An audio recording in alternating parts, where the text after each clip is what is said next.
Convene the city council meeting for September 16th. Please stand and join us in the Pledge of Allegiance. I pledge allegiance to the flag of the United States of America and to the republic for which it stands, one nation, under God, indivisible, with liberty and justice for all.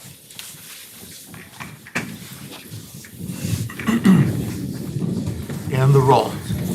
Belzak. Here. Sullivan. Here. Gustafson. Here. Stompanato. Here. Kenny. Here. Shower. Here. Legansky. Here. 7 present. We have a quorum. That takes us to questions and comments and announcements of a general nature. This is on our agenda for people who are attending a meeting who may have something they want to present to the council that's not related to the agenda. Is there anyone who would want to come forward and present anything to the council? If none, we'll move forward to the approval of minutes.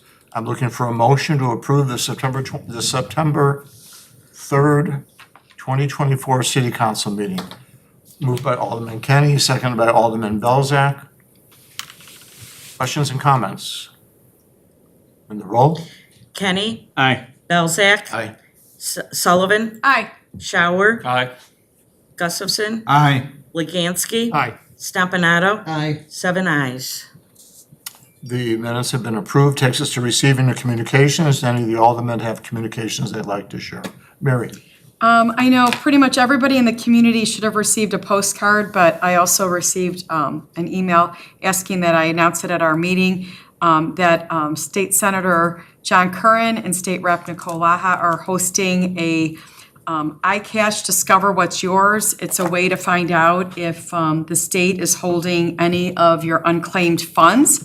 And it's tomorrow, Tuesday, September 17th, from 10 a.m. to 2 p.m. at the Willowbrook Community Resource Center, 825 Midway Drive, Willowbrook.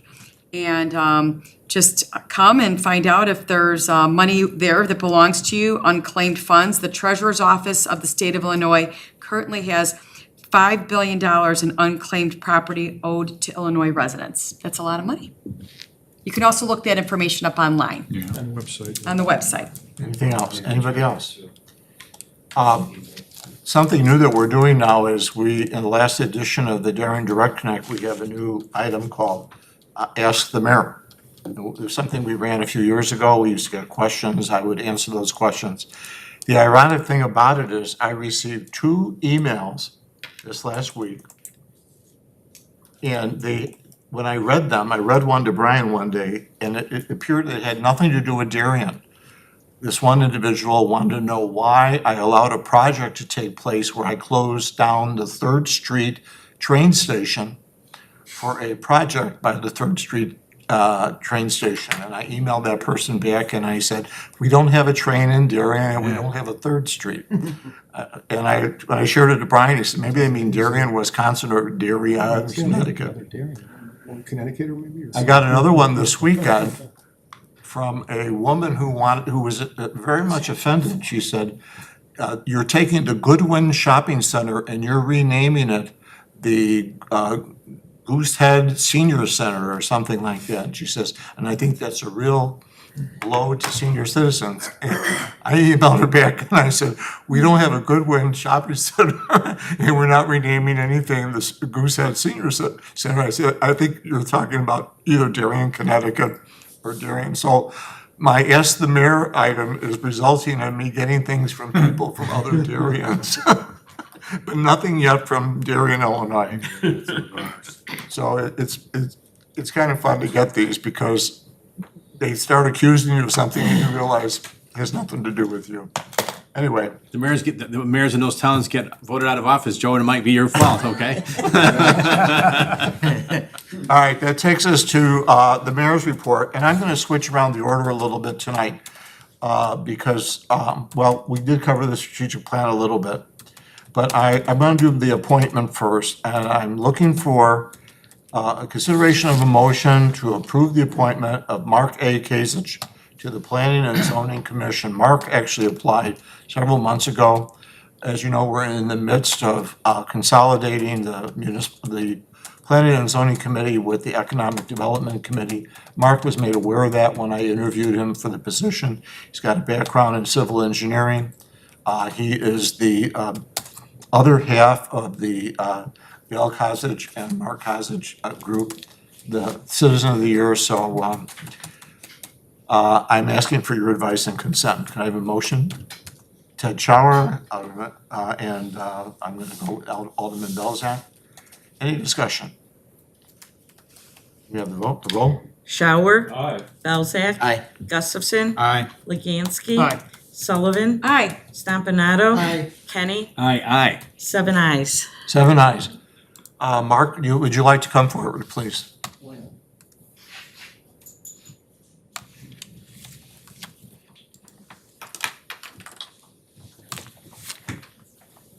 What do you want me?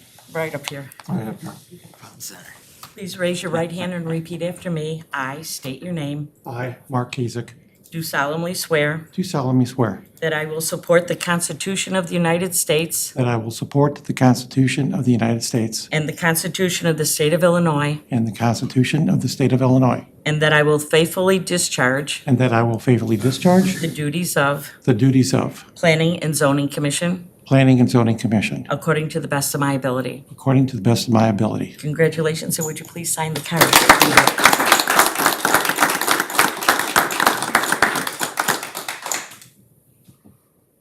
Thank you very much, And then Mark. this is for you. Thank you. Thank you. Congratulations. Congratulations. Thank you. Thank you, Mark. Thanks for calling. Congratulations, Mark. Thank you. Hey, Mark. Appreciate it. Thank you. Mr. Mallers, I'm sure you'll show him the ropes, right? Go Bradley. Go Bradley, exactly. Show 'em Bradley the ropes. Engineers, right? You got it. You're good people. All right. Can I ask a quick question? When do you think because there's gonna have to be a zoning change or a Well- ordinance change to do the committee change? We met, Ryan and I and Dan met, and we cleaned up. We had Attorney Murphy do a new a draft with strikeouts and such from the previous ordinance. And what we did is we went through that, we cleaned it up, we put the new language in there, and I sent it to John on Friday. And I said, John, I want a clean copy of this, and John responded today. In 2 or 3 days, we'll have that. We're gonna go to the Planning and Zoning Committee for a public hearing on that, and then it'll, with recommendations, will come to City Council for approval. But with Mark, it's been several months, they've been operating, Lou, I think you've been operating, with 7 or 8 for the last couple meetings, so I wanted to get Mark on that committee, regardless. Mayor, one more step in that, it will come back to the city council before it goes to the plan commission, because the city council will need to vote to send it to the plan commission.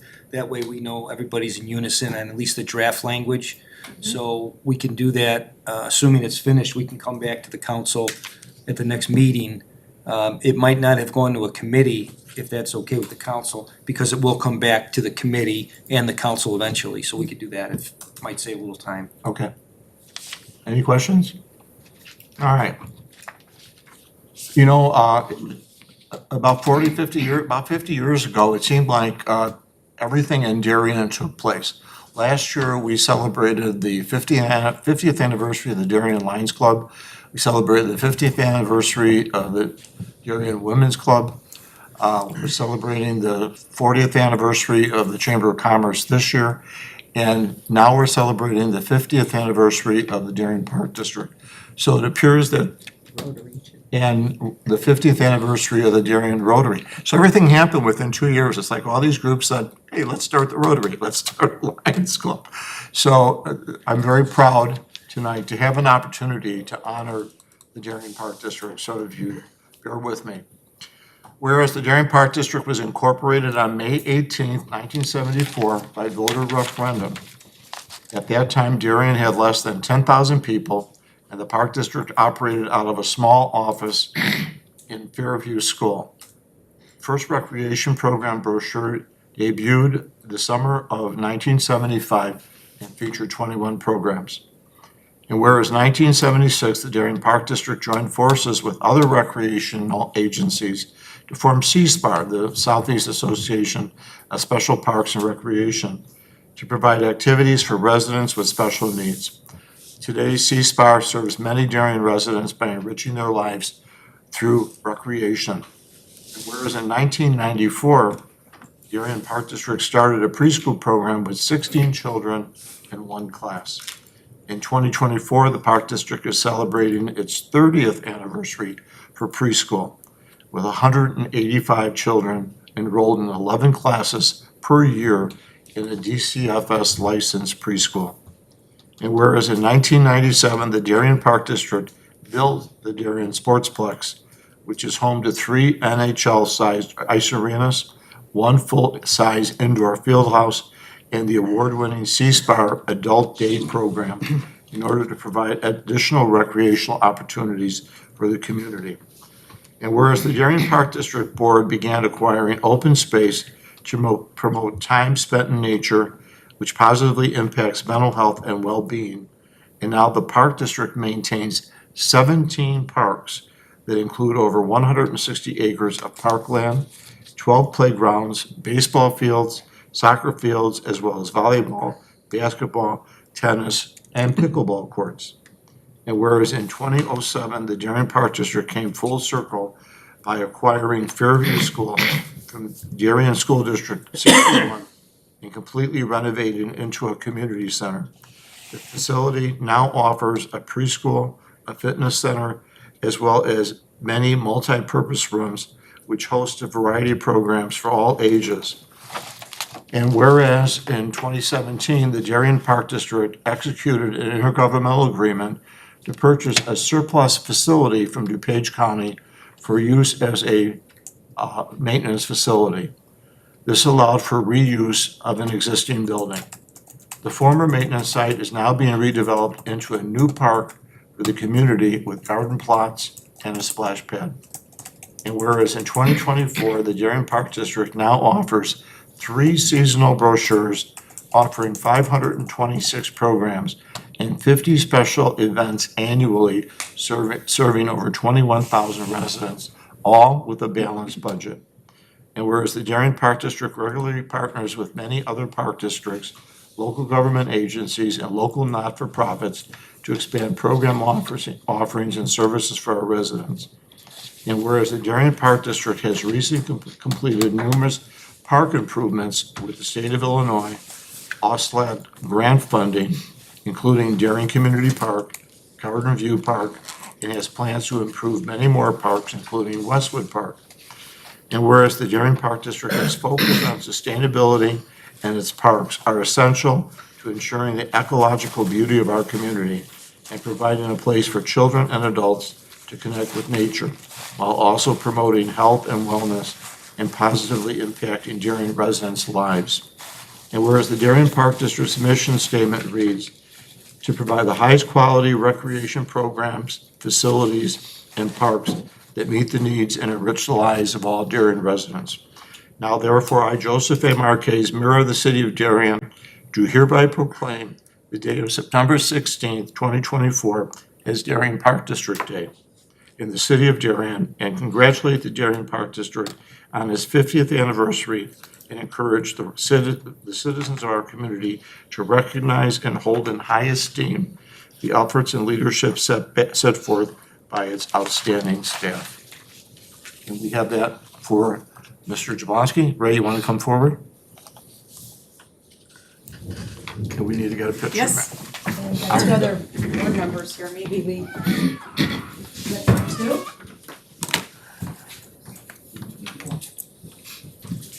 Resolution took as long as the last meeting. No, close.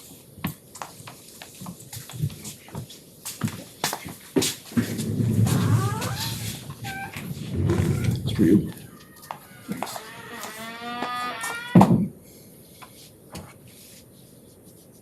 Can we get Want to see if you, Frank and you want to come up? up too, please? Yeah.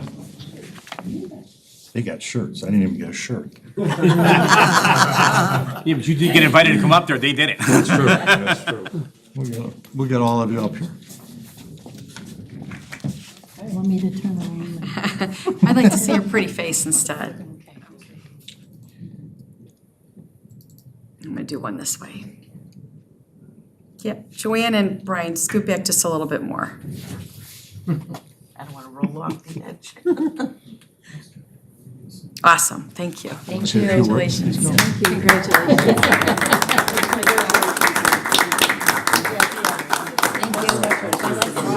Say a few words.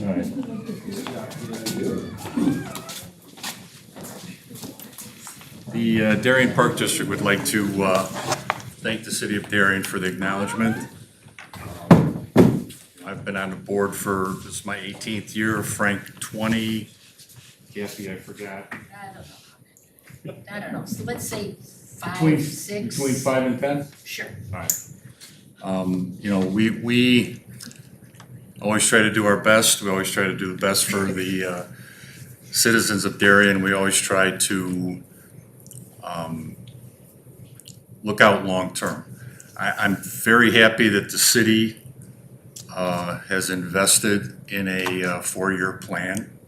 Hopefully, Park District and the city will be working together and just continue to improve things and make things even better than they have been. You know what, Ray, when I read that, and I read 17 parks, and it's really quite amazing when you think about that. Well, you have to kind of stretch the definition of a park. You know, anybody who's been on the corner of 67th Street in Richmond and sees Chestnut Park over there, there's a picnic table and a natural area. So we call that a park. But, you know, a lot of the property that the Park District has is water retention, water detention. And over the years, you know, we've worked over at Holly Park and other places to put, you know, natural areas in. So that it looks better than the burnt out grass after the water recedes. And we don't have to mow it. So we're, you know, being good stewards, saving some money, not burning the gas. So just hope to continue to work with the city and come up with new programs for the people to enjoy. Ray, I don't think people understand what you guys had to do to accumulate the parkland that you have. Because when Mr. Gallagher built out part of Darien, he did not allocate parkland. Right. You guys had to go out and purchase Yep. a lot of your parkland. So, We look forward to working with you. As you could hear tonight, one of our strategic initiatives is developing a set of core beliefs that we both believe in and how we can work together, the city and the Park District. And this year, we're real happy that we've been able to have 3 concerts, a Darien Fest, and now this coming Saturday, an Oktoberfest. And we did that because of our cooperation with the Darien Park District. We thank you for that. Thank you.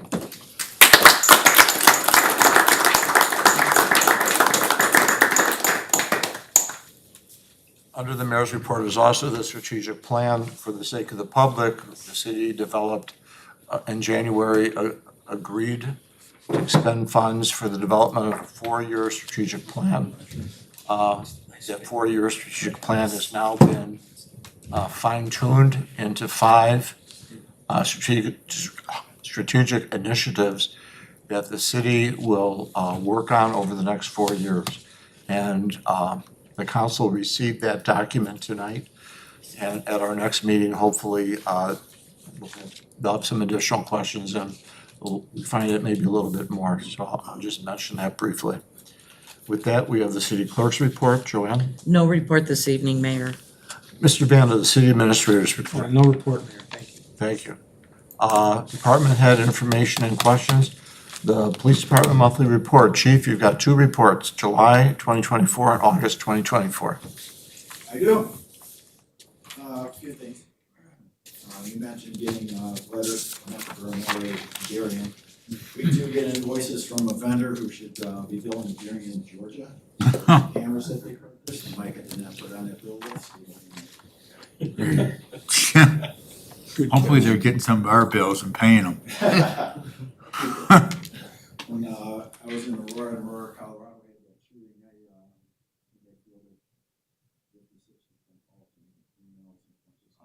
What happens?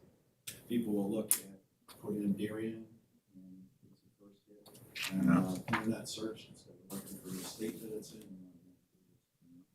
Go about it. A few things, I don't know, 10 weeks ago or so, I told you that, Deputy Chief Norton was gonna attend the, FBI Academy. He did, and, he was officially back to work.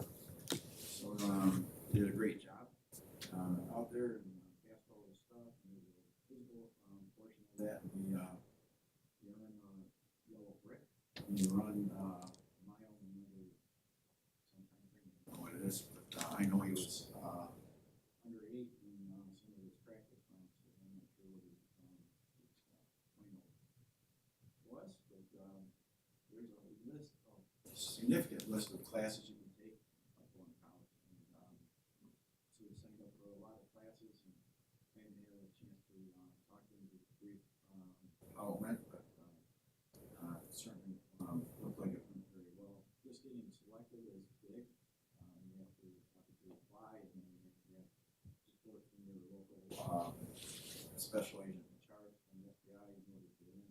So we're very happy to have him back, and, well trained. In his absence, I had an opportunity to, make 2, acting deputy chiefs. I allowed them to be, deputy chiefs for 5 weeks at a time. The first 5 weeks I did it to, Sergeant Austin Jump, with the deputy chief's position, and the second 5 weeks gave it to, Sergeant Mike, Dorr. Both, Austin and Mike, really stepped up and did a great job as, in that deputy chief role. 5 weeks, seemed like a very, good time frame to measure that, they can handle that position, and, they did. I gave them a lot of things to do, and so when we read the, July monthly report that was actually, done by Austin Jump, and the August, monthly report that was done by, Sergeant Mike, Rourke. So they did, a number of good things. They were told that when, Deputy Chief Norton comes back to work, that he comes back to no work. They were to answer his phone, his voicemail, his email, his email, any walk-ins, all those different types of things. They're supposed to handle the daily operations, and again, they did a very good job. Mike and Austin were also given a number of different, tasks, whether building related, technology related, equipment related, vehicle related, all those different types of things.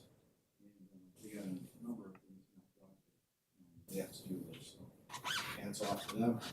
And like I said, we did the report and about that.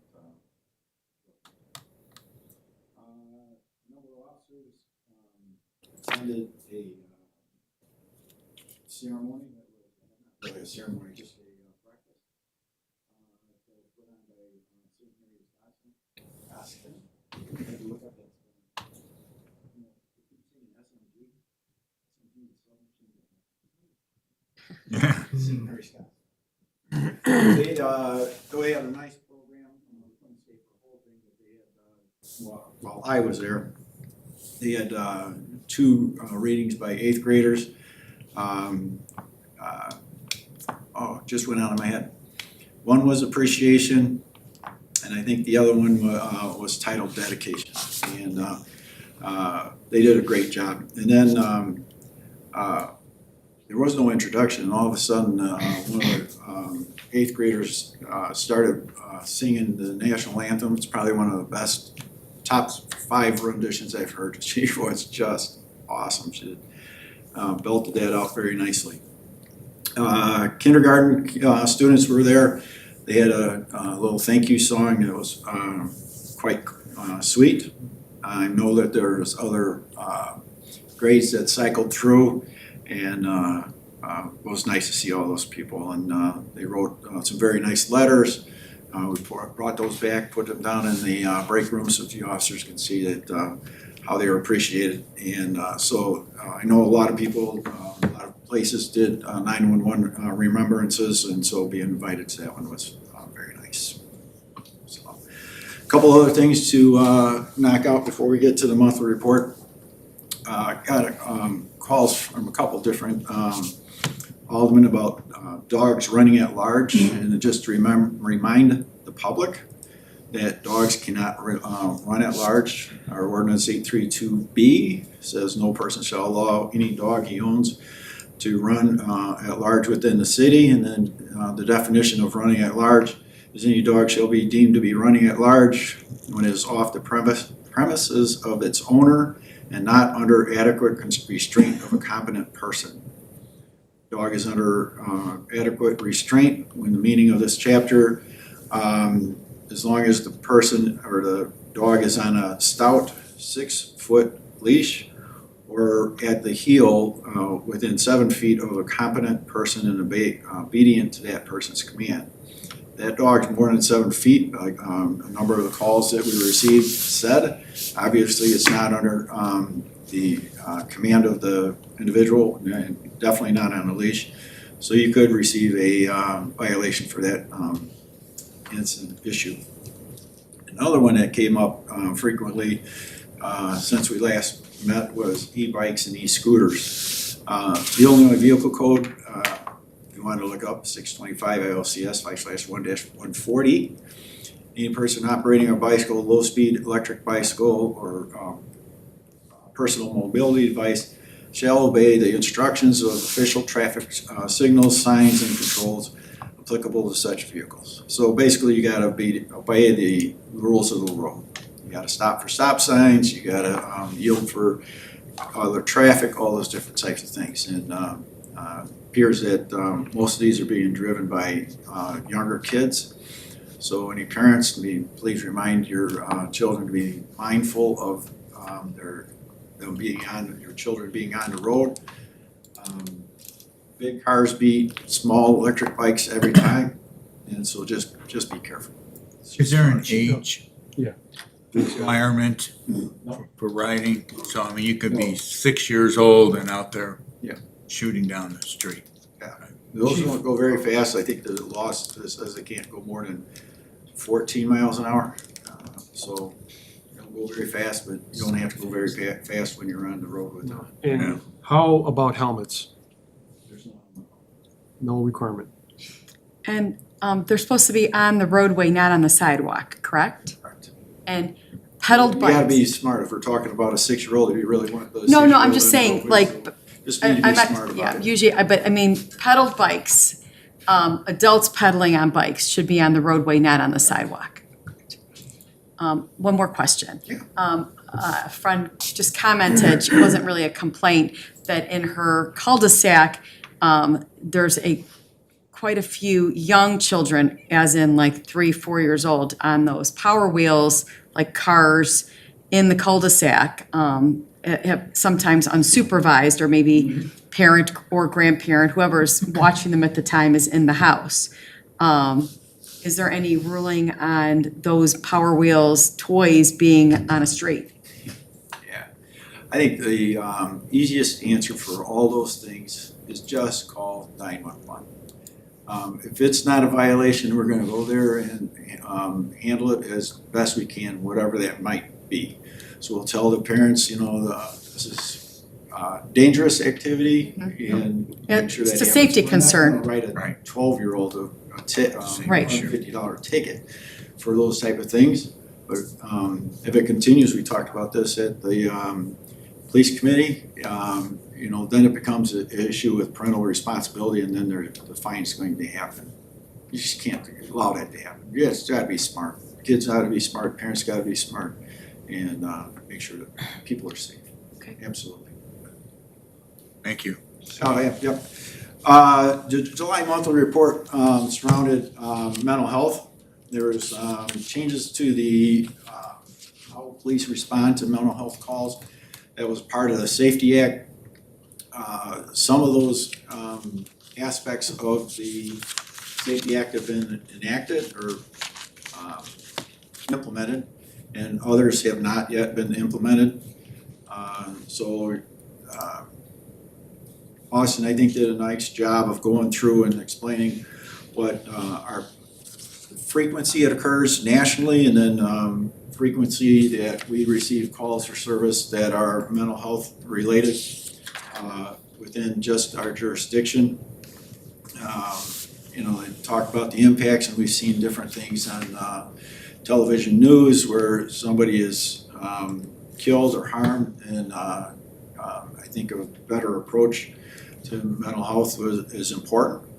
All of our officers, I think you can't go through CIT training until 2 years after graduation from basic academy, but there's CIT training within the basic academy. So an actual certification of being certified in crisis intervention comes after 2 years. So all of our officers that are 2+ years on the job are all CIT trained. So that's a wonderful thing, and something that we're worth bragging about. It's not that many agencies can say 100% trained in CIT.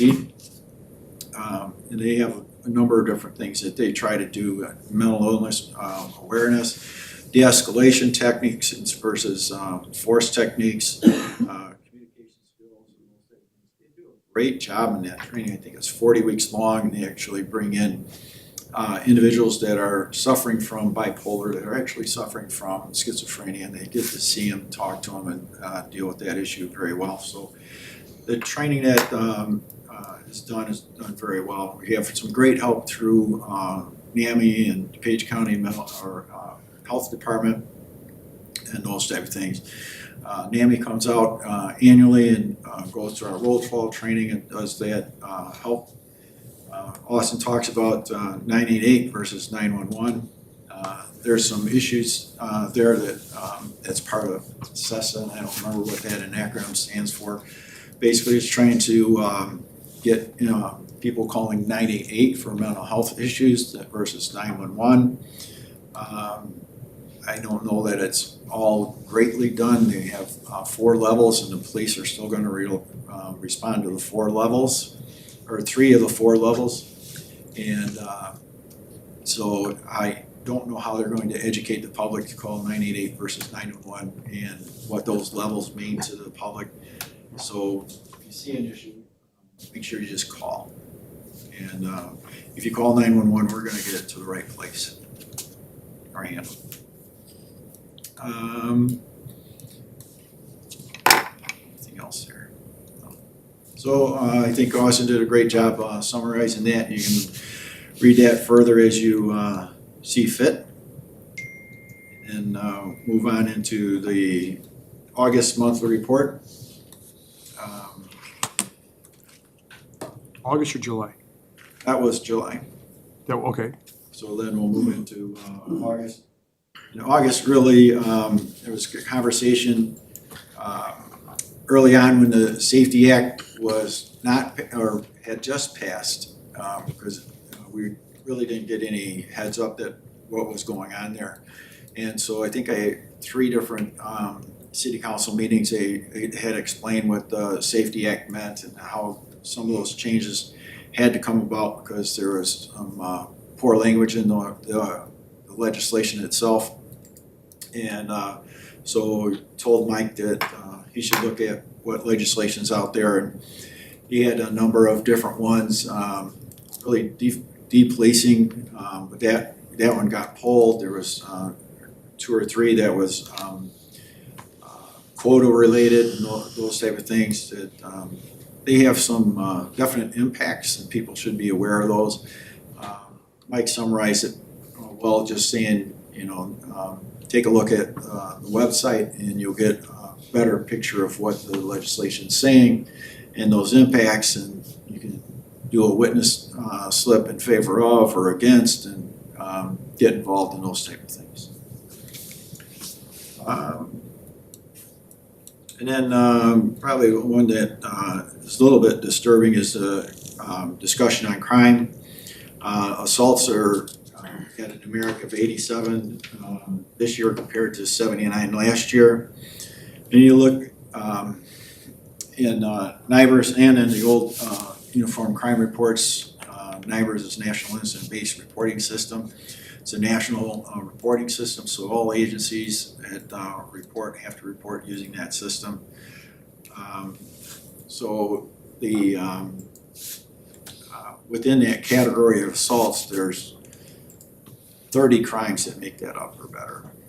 And so when you look at the individual crimes within assault, what's driving that increase are domestic batteries, and people could make an argument that harassment by electronic means is really not assault, but in the true meaning of an assault as defined by law enforcement. But regardless, those are the two things that are driving up the calls for, or the crime of assault. So not good, and something that we'll take a look at and have taken a look at. We do look at domestic violence and domestic related calls where it's verbal only, or some other term where it's not a crime, but it is a precursor, so we do look at those. We look at repeat locations and repeat offenders, and I don't believe any of these are repeat locations or repeat offenders. Back in COVID days, there was a spike increase in domestic batteries and domestic violence, and that tapered off quite a bit after people went back to work, and not sure what's fueling this one. And then the other big increase was in theft and theft related crimes, and there's a lot, again, minor, not minor, but subcategories to theft.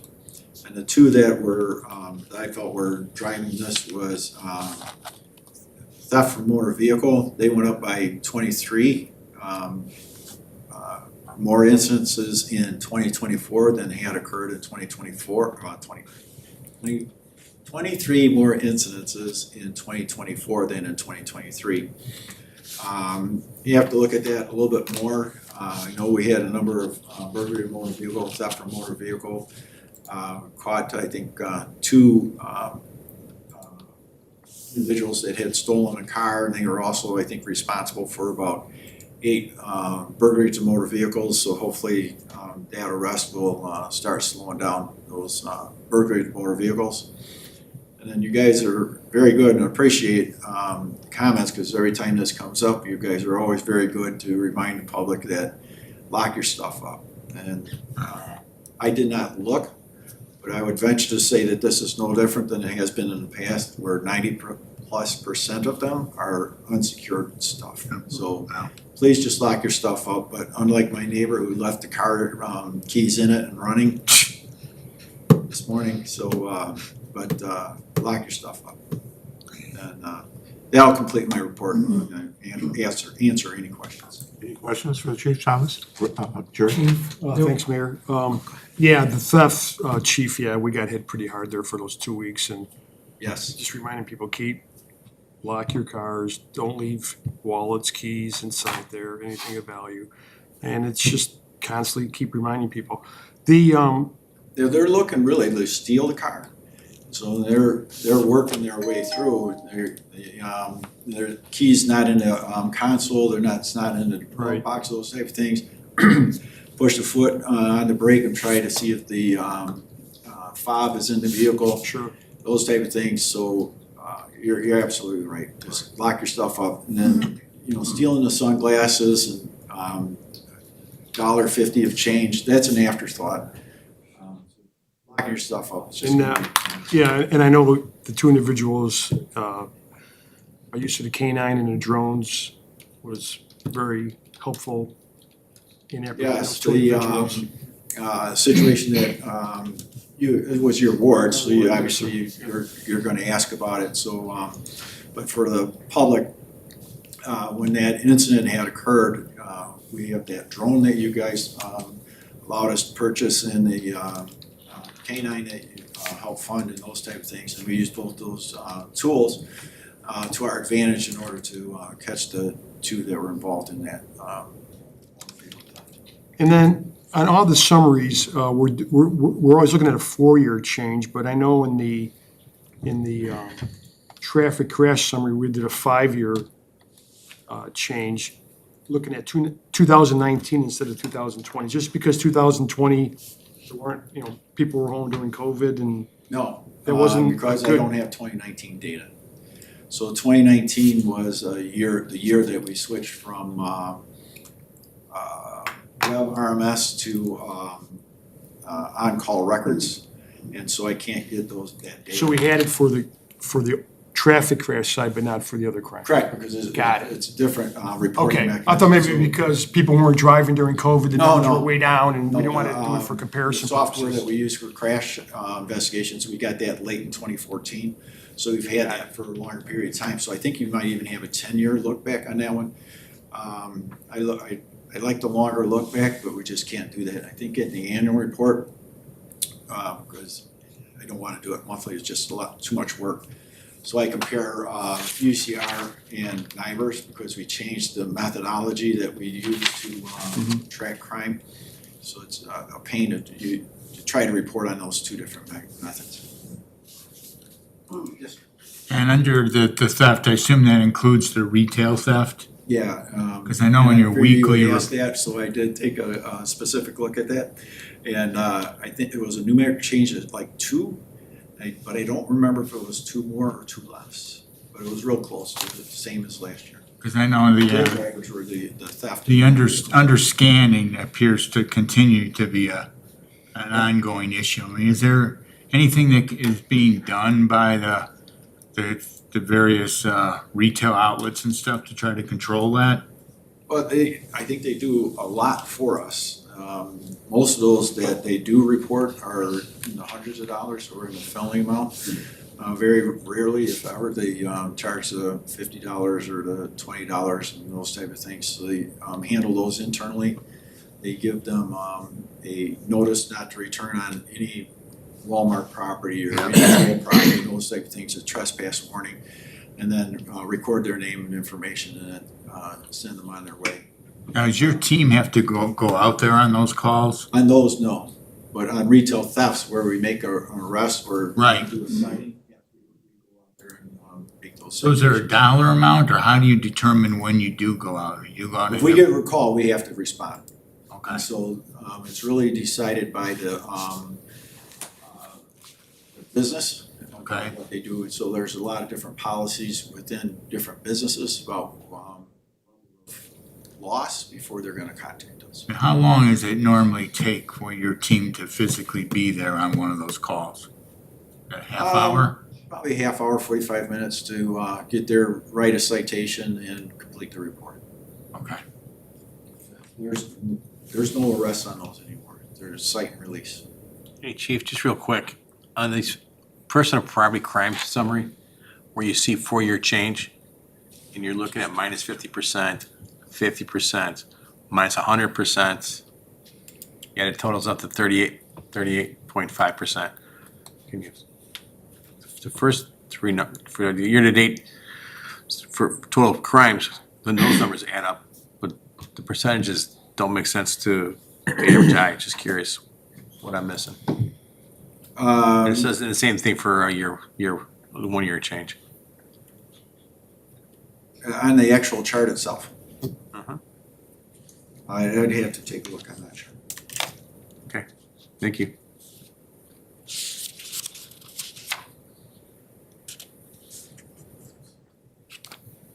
It's probably something simple. It's weighted Just from a fast look, they look correct. because the majority of them, One last year, here you go. 2 last year, 1 this year is 50%, 1 last year, 1 this year is 100%. 0.5%. 4 this year, 1 last year, that's a 300%, so they look right. They got it. So just at a quick glance. These things brought the 50 down to 38. I don't know.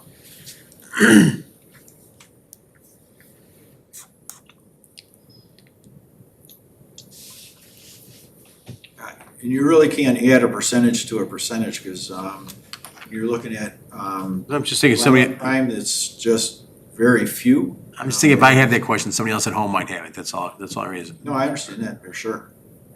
I think it's the weighting because the assaults are the bulk of the crime and that went up 50%. And then you had one thing that went down 100%, one occurrence, and the other one it was Oh, I see what you're saying. like 3 occurrences went down 50%. Yeah, I see what you're. But the weighting of the assaults, it just brought the 50 down to 38. Just basic math. Oh, sorry, your hand up. I just wanted to, Tribune had a article on Sunday regarding the Safety Act and what it's, I don't know if you had a chance to read it or not. No.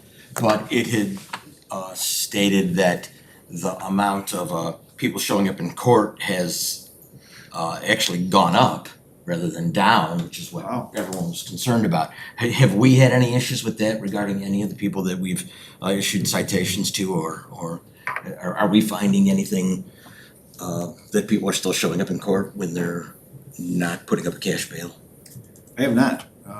We haven't taken a look, and I'm not trying to think of how I would be able to look at that. Because those are all court records, not our records, so that when we make that arrest and send that on, we don't get.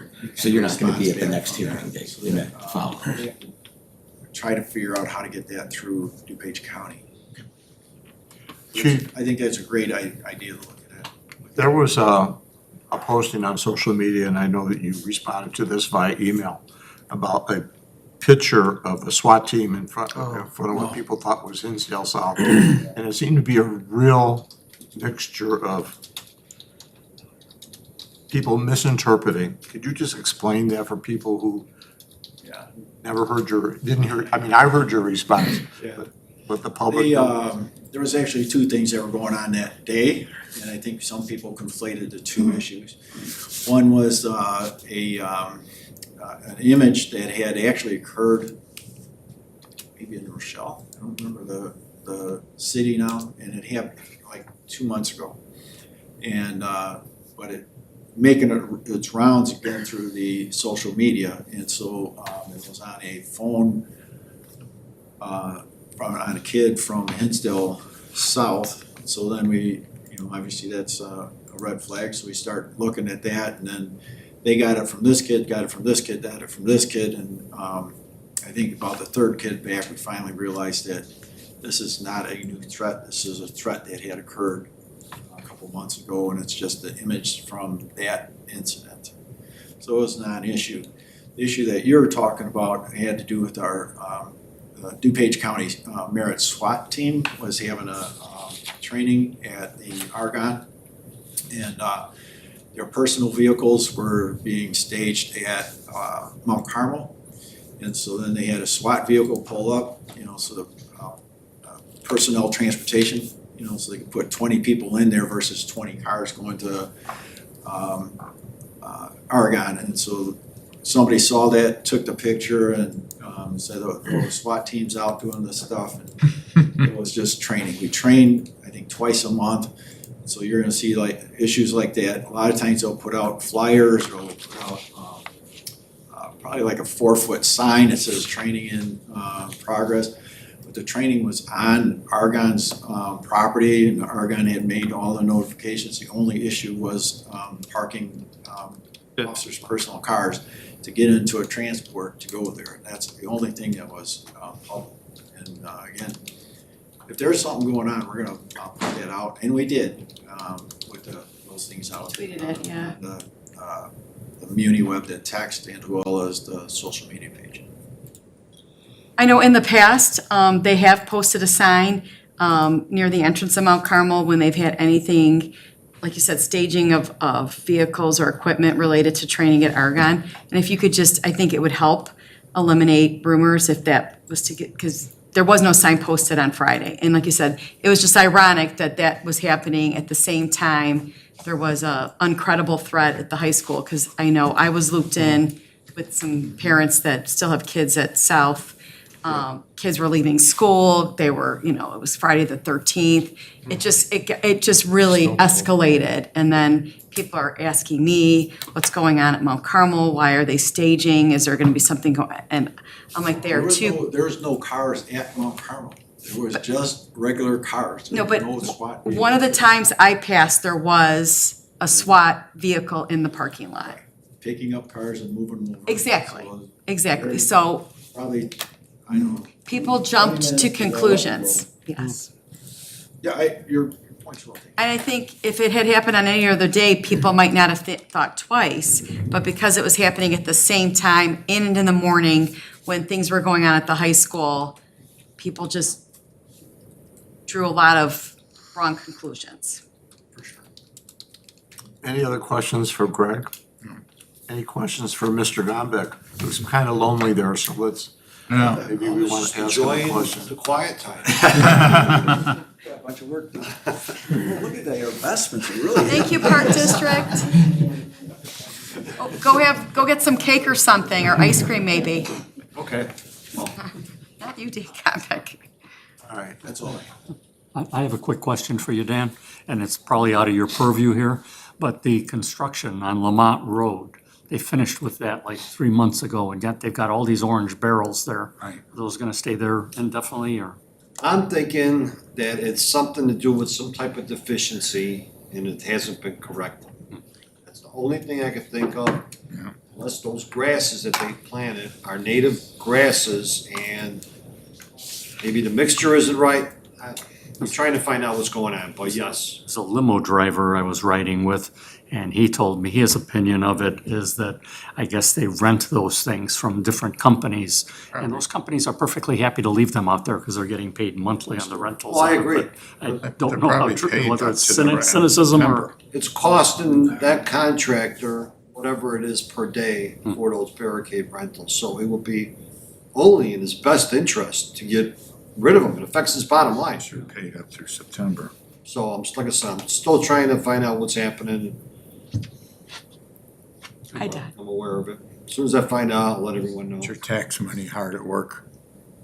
You know, there's also, for those of you that haven't seen it yet, there's some construction equipment at the Shell station up on Cass. That arrived today. So it's some type of staging for a project, and I presume it's the project that's a little bit further to the west.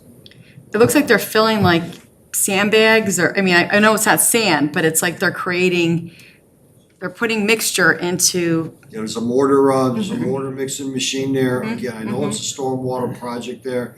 Maybe they're building embankment walls, and that's what they're using the material for, recycling, whatever the case is. So they never let us know. So again, I don't know if that's temporary or it's gonna be there for next year. Okay. Treasury report, Treasurer Corrin. Thank you, Mayor. This evening, I'm requesting council's approval of warrant number 242510 in the amount of $1,056,847.42 from the listed funds. Payroll for the period ended September 5th in the amount of $309,657.52 for a total to be approved of $1,366,504.94. Motion to approve, Alderwoman Sullivan, seconded by Alderman Stompanato. Any questions? If none, the roll. Sullivan, aye. Stompanato, Aye. Shower, Legansky, Aye.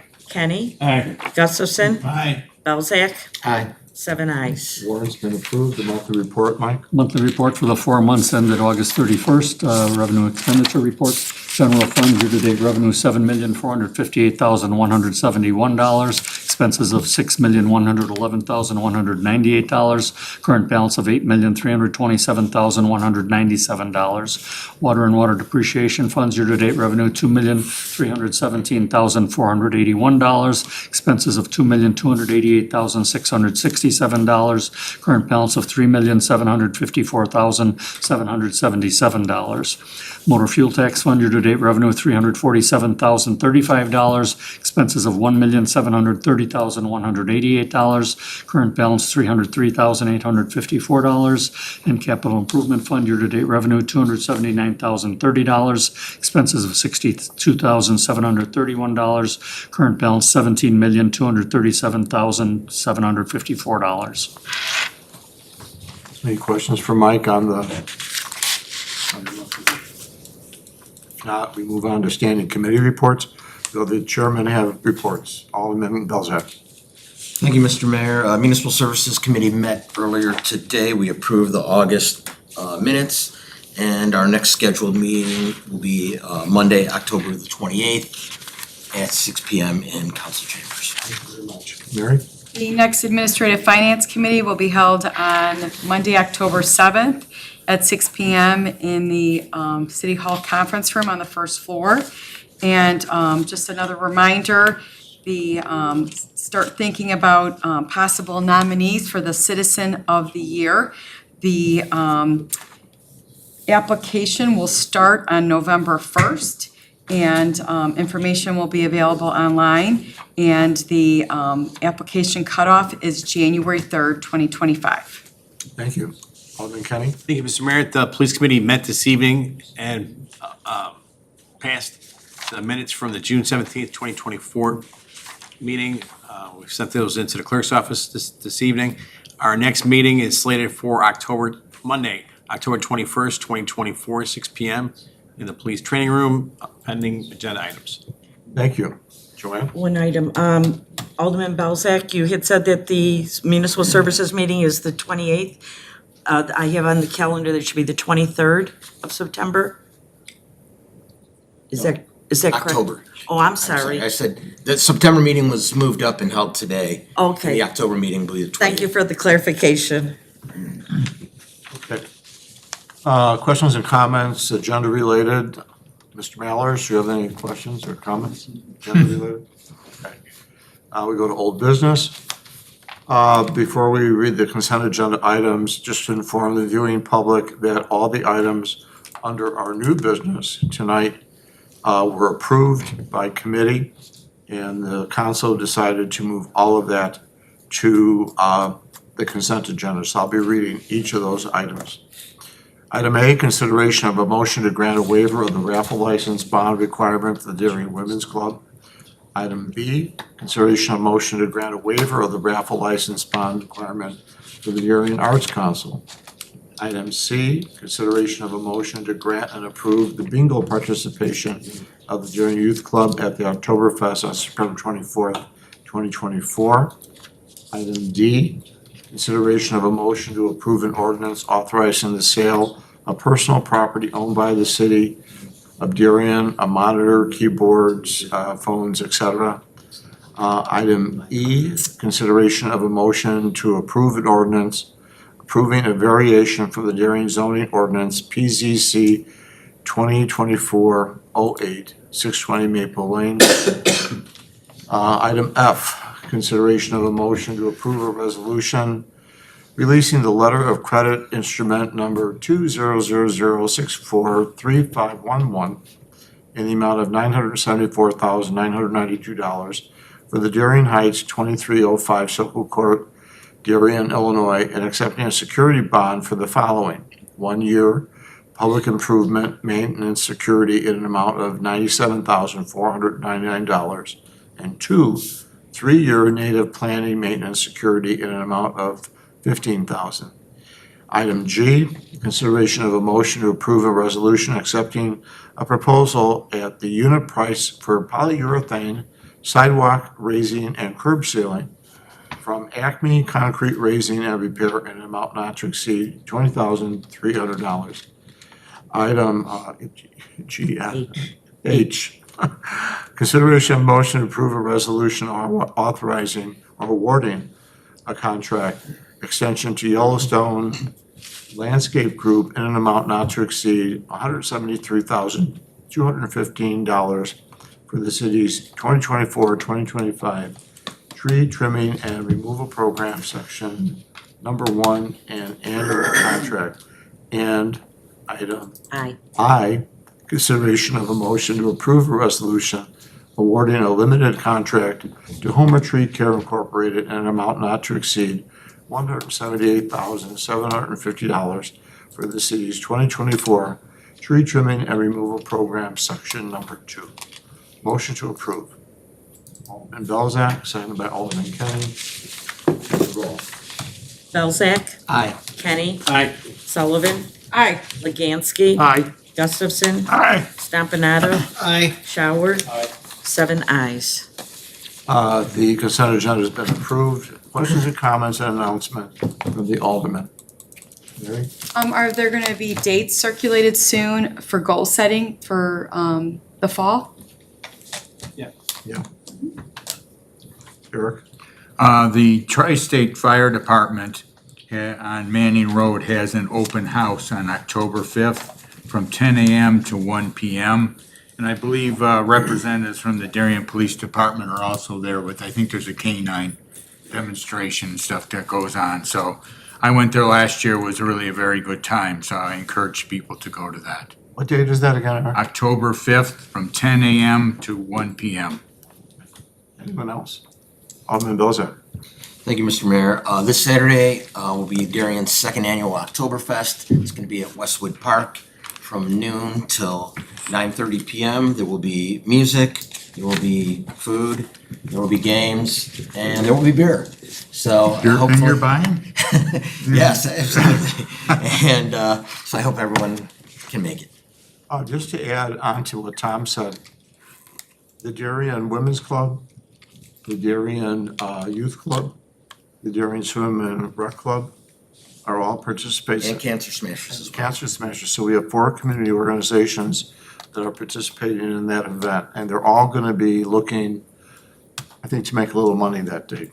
So, Bring your money. last year we had about 1,200 people, and because it's on the corner of 75th and Fairview, we're looking probably getting closer to 2,000 people there this year. And the weather looks great. The for weather looks Saturday, great, just pull it 85, up. so. Yeah, it looks beautiful. So really, if you get a chance, even if you go over there for a couple hours, I think they're gonna have potato pancakes, they're gonna have brats, they're gonna have all kinds of schnitzel, all kinds of good food. Mary? No, I'm sorry to miss. I'll be out of town, but it sounds fantastic. Maybe a little too hot for Lederhosen, but definitely a good day. You're not going to Summer California? doesn't wanna, pardon? You're not going to California, are you? No, I'm that's- going to Philadelphia. Because I don't want rumors happening, because I'm going to California. No, I'm You're going to the other Philadelphia, direction. and Okay. I'm driving a cargo truck, so, I did get in the mail the Darien, water use survey. I'm sure everybody got it, and I wanna say it took like all of 10 minutes, seconds yeah. to, complete, so just encourage residents to do it, it really helps. There is purpose behind it, and it's super, super quick. Anything else? If not, motion to adjourn. Alderman Stompanato, second by Alderman Shower. All in favor? Aye. We're adjourned at 8:31.